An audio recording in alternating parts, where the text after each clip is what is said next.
basement. I've seen grown men get out of their chair, move their chair. I heard that they said there was some stuff back here. Last time we was down here, we seen some stuff back here, shadows. Yeah.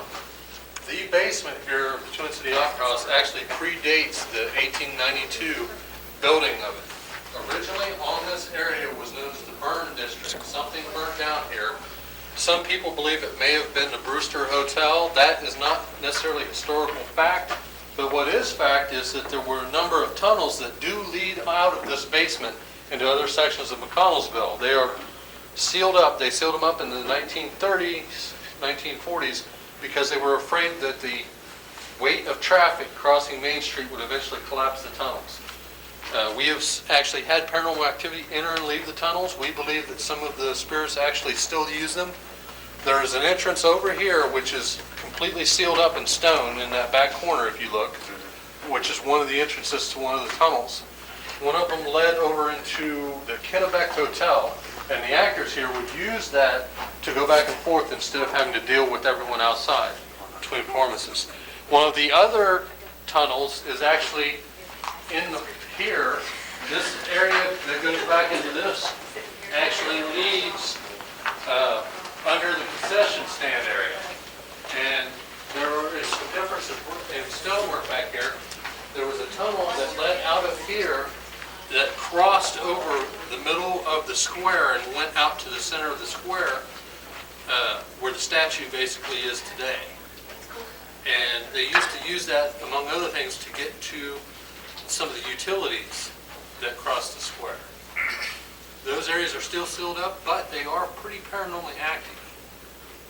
We had a young lady who was antagonizing the spirits down here at the last public ghost hunt, who was back in the other section, on the other side of the basement here, and was chased out of there by, well, she said that something came up, like basically behind her and made a thump.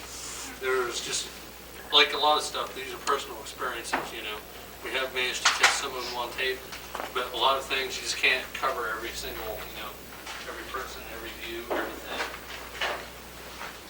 We've had a lot of good EVP sessions down here at times. Lately, we haven't been getting a whole bunch of EVP out of the area.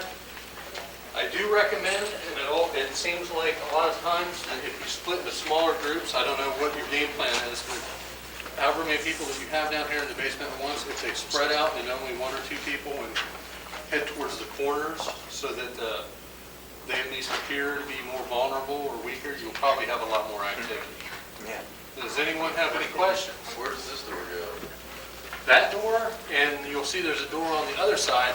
Both those areas lead directly under the restrooms, the public restrooms. There is a water heater and plumbing behind there. But also, a lot of these sections of the basement actually also extend, even though they're closed up now, they extend to other basements and in the rest of the buildings. Like this area, like all that direction that way, further would be under the mayor's office. All that direction there, if you guys noticed there was a knick-knack shop next door, it's still in the same building. Well, I mean, this is all one building, Twin City Opera House wise, you know, so it would lead under that. I don't know if they actually have a basement. Yeah, there probably is a small one.